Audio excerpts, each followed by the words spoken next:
বিরাট জলসা জানায় আমন্ত্রণ আহমদিয়া আঞ্জুমানে সবার নিমন্ত্রণ বিরাট জলসা জানায় আমন্ত্রণ।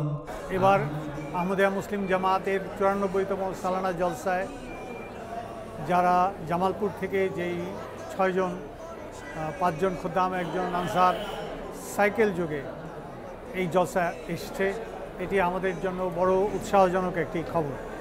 এই প্রোগ্রামটি হাতে নেওয়ার 2 দিন আগে আমাদের জামালপুর জেলা কায়েদ আশিকুল ইসলাম আমাকে ফোন দেয় যে সদর সাহেব, আমরা এরকম একটি প্রোগ্রাম হাতে নিতে যাচ্ছি, যে আমরা বেশ কয়েকজন খাদেম এবার জলসায় সাইকেল যোগে আসব। তখন আমি ওনাকে বলি যে আমির সাহেবের সাথে কথা বলতে এবং অনুমতি নিয়ে নিতে। উনি আমির সাহেবের কাছ থেকে মৌখিক অনুমতি নিয়ে নেন। এরপরে আমি ওনাকে জিজ্ঞেস করি যে এই দূরযাত্রায় তো কিছু আর্থিক ব্যাপার রয়েছে, এটা ওনারা কীভাবে সামাল দিবেন। তো উনি তার আবেগ থেকে বলেন, যদি আমরা কেন্দ্র থেকে কোনো বরাদ্দ নাও পাই, ইনশাল্লাহ আমরা এটা নিজেরাই ব্যবস্থা করে নিতে পারবো। আমি দেখেছি হযরত খলিফাতুল মসিহ আল খামেস, উনি আল্লাহ তাআলার সরাসরি প্রতিনিধি। ওনার সন্তুষ্টি আমি মনে করেছি আল্লাহ তাআলার সন্তুষ্টি। তো উনি যখন বিভিন্ন জলসায় আগত সাইকেল যোগে আহমদীদের কথা সন্তুষ্টির সাথে ব্যক্ত করেছেন, তখন আমার মনে এর জন্য এই প্রেরণা জেগেছে যে আমিও যদি তার সন্তুষ্টির কারণ হতে পারি, আমার এই জন্ম সার্থক হবে। এ পর্যন্ত বাংলাদেশে যত জলসা হয়েছে, খুব প্রাথমিক যুগে আমার মনে পড়ে বাংলাদেশ হওয়ার আগে কোনো জামাত থেকে 2-4 জন সাইকেল যোগে জলসায় আসত। কিন্তু এমন দল বেঁধে টিম করে খুদ্দামের উদ্যোগে এই জলসায় আসা এবং পথে পথে তারা টি শার্ট পরে আসা, জামাতের লোগো সহ টি শার্ট পরে আসা, এবং তারা যে পথে পথে স্লোগান দিয়ে এসছে, সেইটা আমাদের জন্য উৎসাহ দেন। এবং খুব মজার ব্যাপার হচ্ছে যে এই দলের মধ্যে একজন ছিলেন নাসের ভাই, অর্থাৎ মজলিস আনসারুল্লাহ সদস্য। আমি জেনে খুবই আশ্চর্য হই এবং অভিভূত হই যে ওনার বয়স 60-এর উপরে।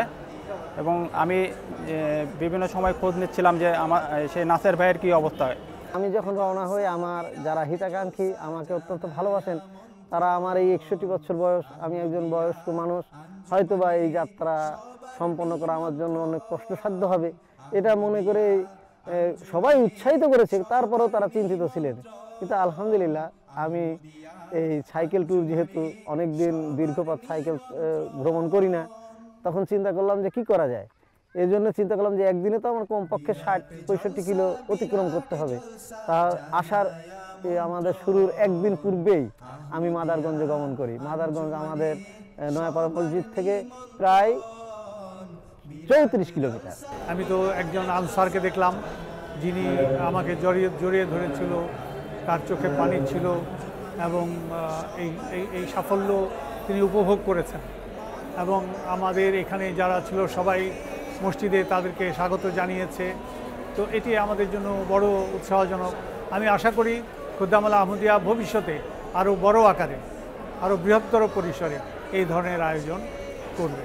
আমার কাছে যেন মনেই হয়নি খুব বেশি একটা সমস্যার কথা। তারপরে বয়সের কথা বলতে হয়, 61 বছর বয়স যখন, হয়তো পায়ে সামান্য একটু ঝিমঝিম, আর যেহেতু শীত ছিল, সকালের দিকে বেশ ভালো শৈত্যপ্রবাহ ছিল, যার জন্য মনে হচ্ছিল হাতটাতে একটু ঝিমঝিম করছে বা পায়ে একটু মনে হচ্ছে যেন একটু চাবানো ব্যথা। আমির সাহেবের মানে দোয়া করার পরে ভিডিও ফুটেজের মাধ্যমে আমির সাহেব দোয়া করে দেয়। আমিও মোবাইল যুগে ওই দোয়াতে অংশগ্রহণ করি এবং দোয়া শেষে সকাল 7টার সময় আমি বাড়ি থেকে রওনা হই। দিক পাইতে 8টা 10-এ সবাই মিলিত হই, একত্রিত হই।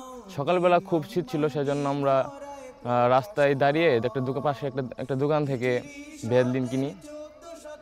তারপরে মধুপুর আসি, মধুপুর এসে হালকা নাস্তা করার পরে তারপরে আমরা গারো বাজারের উদ্দেশ্যে রওনা হই। এই 3 দিনের পথ তারা দীর্ঘ ক্লান্তি জয় করে এসছে। পথে থেমেছে কোনো জামাতে, সেখানে রাত যাপন করেছে। প্রথম দিন ফুলবাড়িয়ায়, তারপরের দিন তারা গাজীপুর জামাতে রাত যাপন করেছে। সেখানে এসে আমরা নামাজ আদায় করি। জোহরের নামাজ প্রথমে আমরা গাছতলায় আদায় করে নিই, তারপরে মসজিদে গিয়ে যখন মসজিদে গেলাম তখন আমরা আসরের নামাজটা সেখানে আদায় করি। তো সেখানে খাওয়া দাওয়া করার পরে আমরা রেস্ট নেই। আমাদের এই যাত্রা পথে যে সমস্ত আহমদি ভাইরা আমাদেরকে সহযোগিতা করেছেন, তাদের কিছু কিছু যারা আছে তাদের নাম না নিলেই নয়।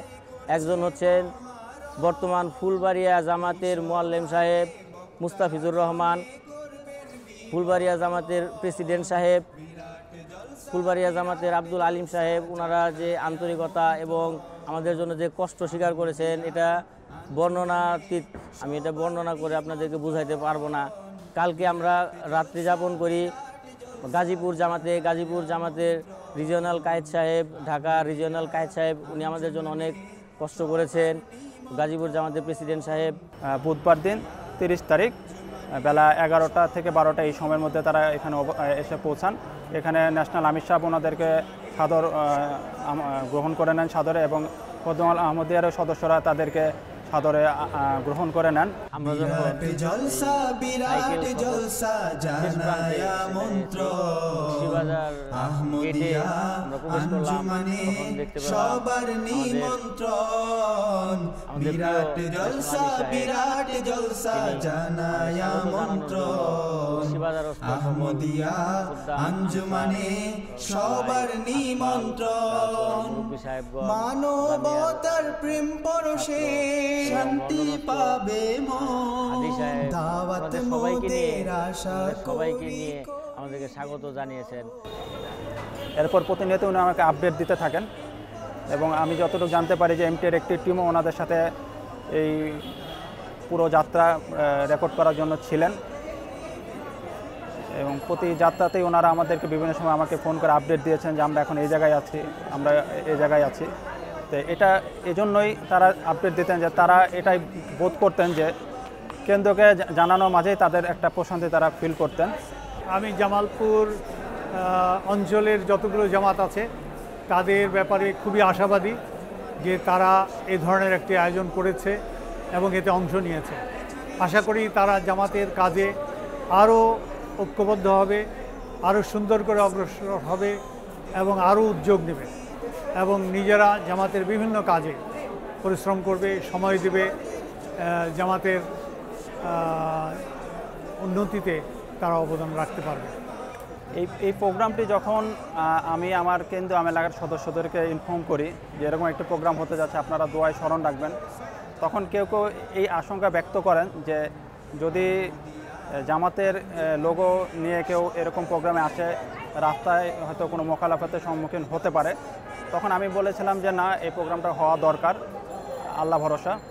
তো আমি পরবর্তীতে যেটা জানতে পারি, যারা এই টিমের সদস্যরা ছিলেন তারা আমাকে জানিয়েছেন যে তারা ওই স্থানীয় যারা সদস্য ছিলেন তারাও তাদের সাথে এই নারা দিয়েছেন, এবং আহমদিয়া জিন্দাবাদ, মির্জা গোলাম আহমদ জিন্দাবাদ, এই স্লোগানগুলি তারাও আমাদের সাথে একত্রিত হয়ে দিয়েছেন, যেটা আমরা কোনোভাবেই অন্য কোনো প্রোগ্রামের মাধ্যমে সম্ভব করতে পারতাম না।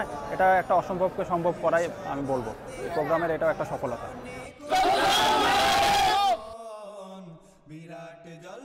বিরাট জলসা জানায় আমন্ত্রণ বাংলাদেশ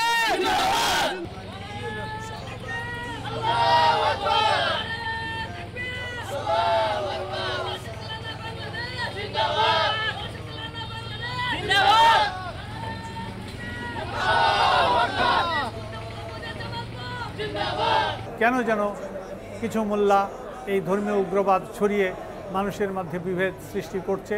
আমরা আশা করি খোদামওয়ালা আহমদিয়ার এই উদ্যোগ এবং ভবিষ্যৎ উদ্যোগগুলো সেগুলো দূর করতে সাহায্য করবে।